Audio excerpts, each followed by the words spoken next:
So this is our very first podcast. My name's Dee. And my name is Tramel. This is my dad. And this is my daughter. So we decided we wanted to bring something new to YouTube. This isn't something that I've seen often.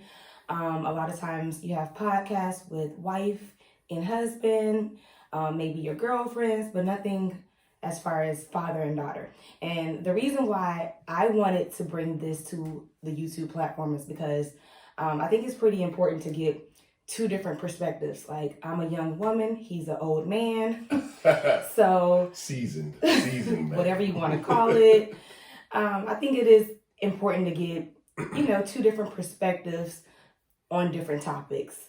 So what I was thinking, and like we said, this is our very first podcast, so we are going to work out the kinks and try different things to see what works best for us. I was thinking each week I can bring a question to the table, he could bring a question to the table, and we pretty much both give our perspective on that topic. We're not going to know the topic ahead of time. We're just going to go ahead and give our live feedback right then and there. All right, so this is going to be a raw, unfiltered podcast. Like Dee said, it's going to be a father and his daughter. Thank you, Daddy. Yes. I just wanted to reiterate that. So we hope you enjoy it. And so without further ado, we're going to go ahead and you want to give your topic first? You want me to give you mine? Yes. Okay. So now my topic is pretty simple. Well, my question is pretty simple, but I feel like the answer may be a bit complex. Okay. And this is actually something we discussed recently. And the reason why I bring it up is because one of my younger cousins came to me the other day and asked me, and it kind of caught me off guard because it's a simple question, like I said, but it is a complex answer. She asked me, well, what does it feel like to have your dad in your life, all your life? And it was hard for me to answer because honestly, I didn't have anything to compare it to. I've never not had my father in my life. And so my question to you is, why do you think it's important for a daughter to have her father in her life? Not only that, I know that you grew up without your father. Mm-hmm. And so I want to know, just your perspective on the importance of a father being in their child's life.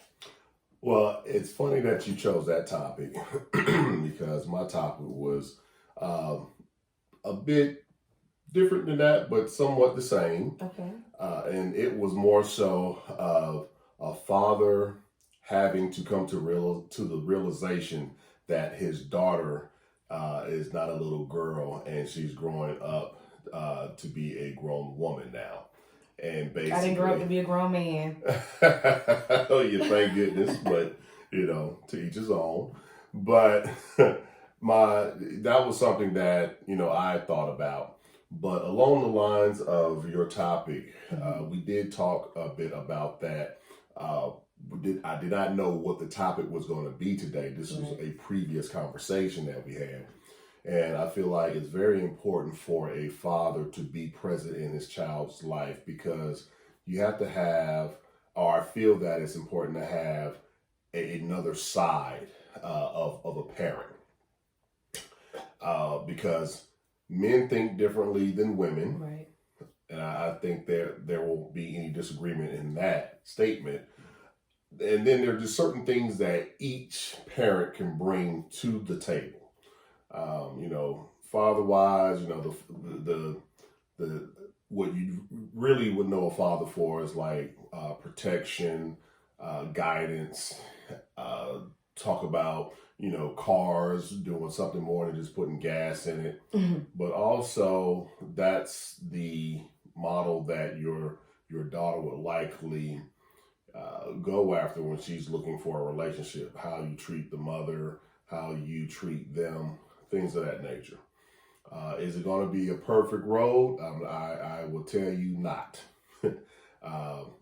Everybody will bump heads at some point in time during the grown-up process. Mm-hmm. And one of the things that I would tell Dee, as well as her siblings, is that we pretty much all grew up together except for our third child, our last child, which is our son. But that is that could be for another discussion, another time. But as far as the topic at hand, I think that I feel that the presence of a father can be a good thing, or it actually can be a bad thing. Right, and I was going, yeah. So not to say that, not to say that about you, but no, that's something I thought about also. Yeah, and I mean along those lines, because I grew up in a single parent home where I saw my mother do everything. It was my sister and myself. My mother, pretty much, I saw her handling the bills. I saw her handling the dinner, exposing us to different things, vacation-wise, places around the world, just exposing us. And that is a daunting task when you are a single parent and you have 2 children that you're responsible for.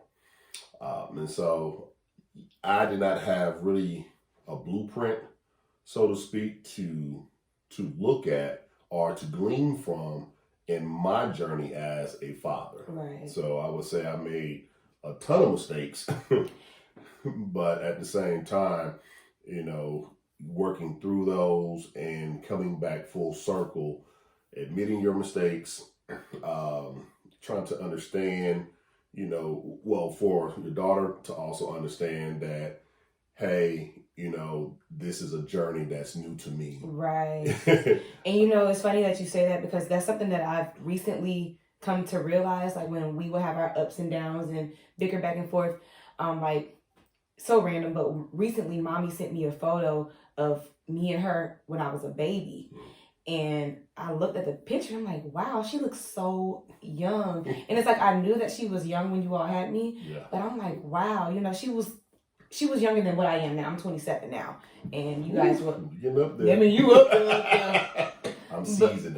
You're old. Very marinated. Well marinated. But no, like when I saw that picture, I'm like, wow, and me being the oldest, definitely I'm the guinea pig when it comes to raising a child, clearly.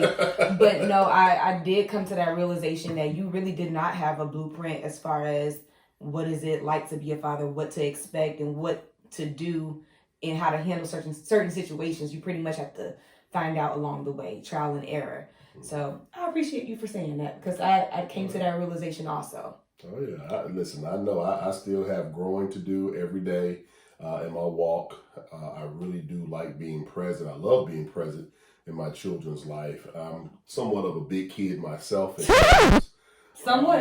Yeah, don't let my wife hear that. My dad my wife, her mother. And so what's funny, one of the funny things or funny comments that we usually get is when my wife and I will tell people that we have 3 kids, and they range in age from 27, almost 28, 22, be 23 this year. Wait a minute, you did not throw that almost 28 in there. And then 11. So he said, well, the 11-year-old come and he's the spoiled brat. Right. Right, yeah. He lives a completely different life. He is. And that's one of the things I was going to say. Like I told, Dee and her sister, I said that you all were really, we were all pretty much raised together. We were winging it, my wife and I. And, we met in college. We had Dee when we were in college. Yes, you? Yes, S you. They used to say that way back then. Yeah, we used to say this like y'all. What, y'all thought y'all invented that? No, I'm just saying, like, jeez. But with that, each child experienced a different level of life. With Dee, we were totally broke. I mean, we had no money. We were really just living check to check, just trying to make ends meet. Then when her sister came along 5 years later, she had it a little better than Dee did. Slightly. I'm just kidding. You're really just slightly by a hair. But then with our final child, which, he's a son. Living large. Now turn this down while I issue my statement. He needed a moment of silence. We made it. She has living no lavish. Clue about the struggle. Oh my the gosh, struggle no. is very, very real. And that's so funny. with the big age gaps we were dealing with a whole bunch of things all at the same time. We were dealing with Dee becoming a young woman. We were dealing with her sister, going to middle school and high school. And we were dealing with our son as a baby. And all of these things we had to deal with all at the same time. But we made it through it. Yeah. Not to say that we're not going to have other issues, but I would hope that we have learned from our past to make our present much better in how to deal with one another, how we deal with situations, and just how we deal with life and people in general. I agree with that. Yeah. Now, just to piggyback off of what you said, sometimes it can be a bad thing for a father to be in home.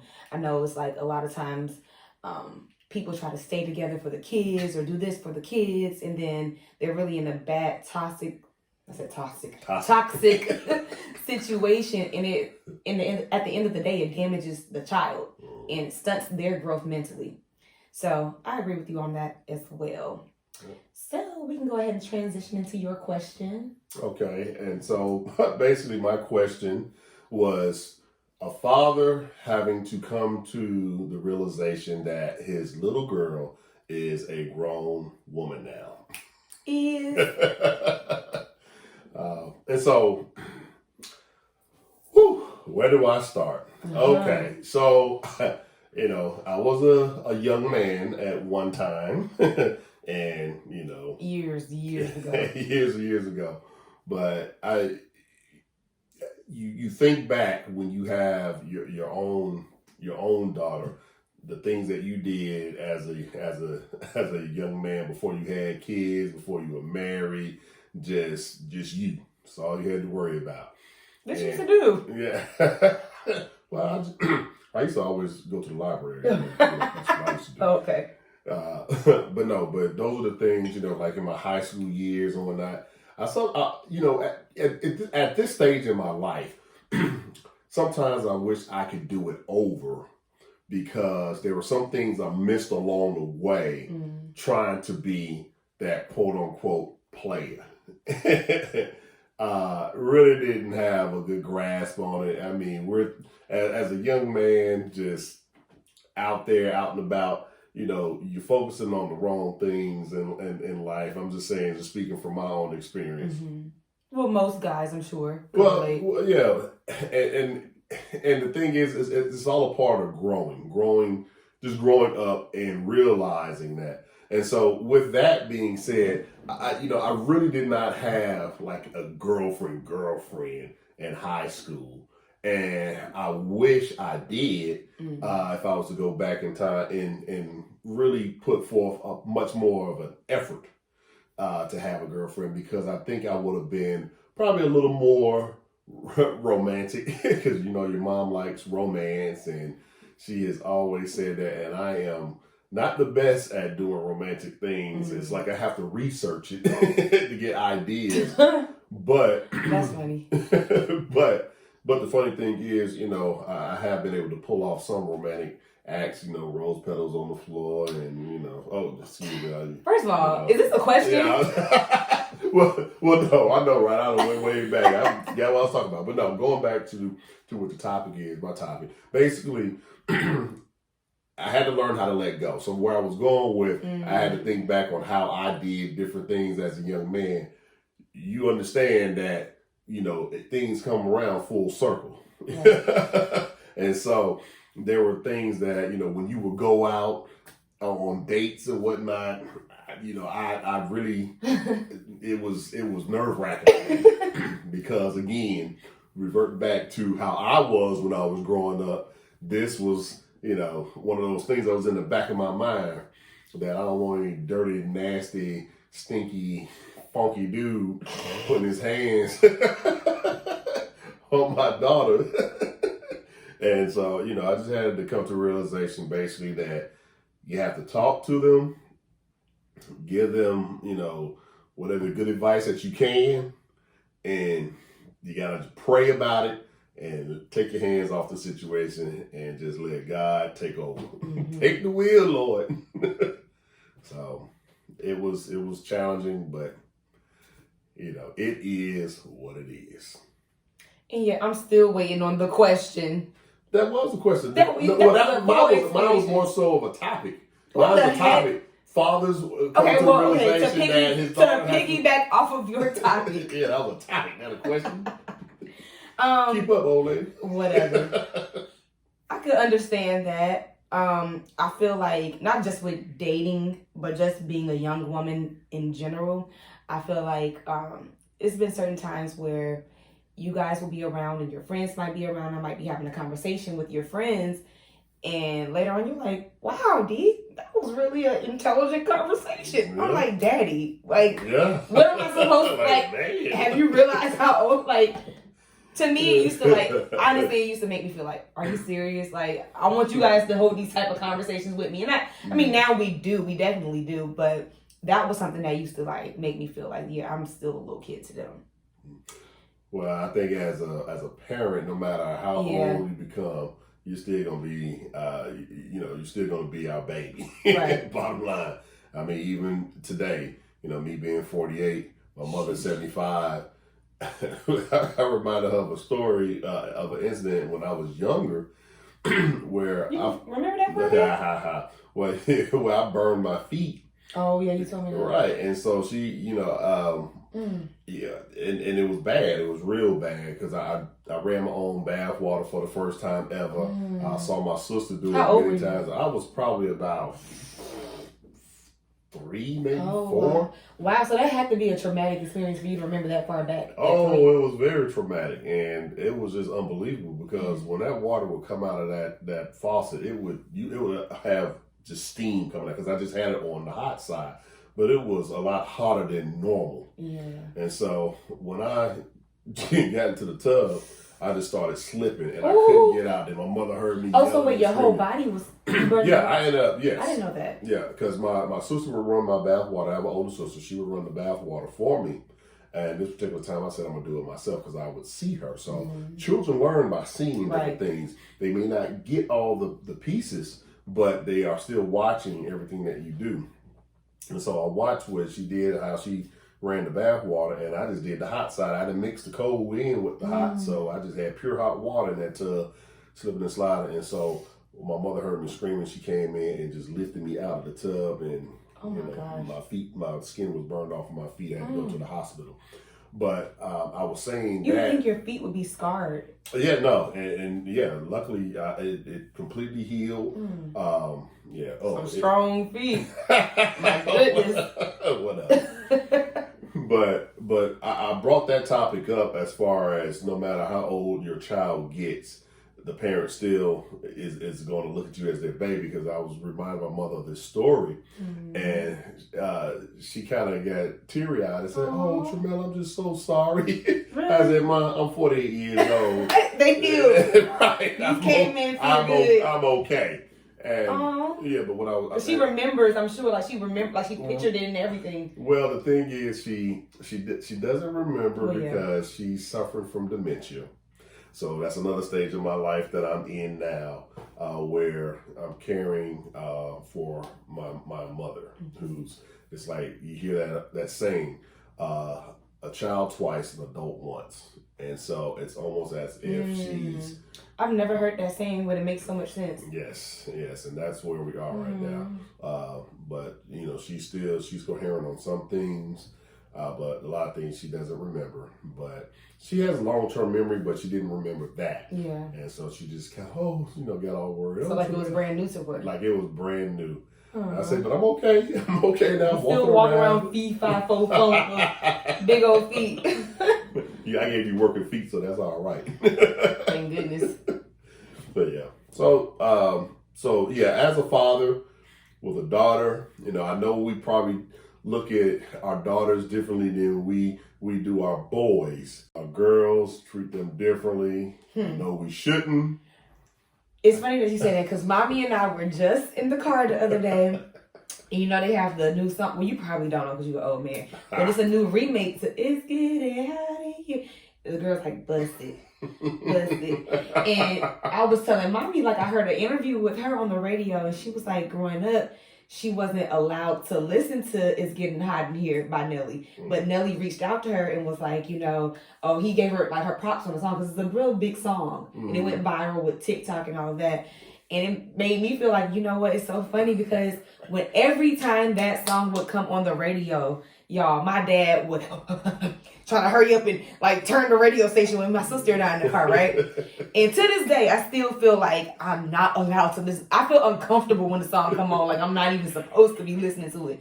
But my mom tells me, oh yeah, we're driving down the street. I think y'all were on Camp Creek. And she said, the song is on in the radio. My little brother's in the back seat. My dad just cruising. She's like, oh, Shanann, oh, what are you? She told me about that. She's like, there's a double standard I see. Mm-hmm. But I'm like, that's so funny. Y'all, well, it's definitely a double standard. It is. And I think that some part of that, we do that without really thinking about it. Yeah. I mean, we do. And this might be a bad example, but it's just like if you're somewhere with your son and he has to go to the bathroom really bad. What? I know where this is going. We can dip off and find a bush somewhere. Right. Then, hey, go ahead. I'll look out. Go ahead and take care of your business. It'd be a bit different with me having my daughter saying, I'll try to hurry up and run, get to a gas station or whatnot. So, or somewhere where I could get to a bathroom. And then even then, there would be times when I would have D with me. I was just about to bring that up.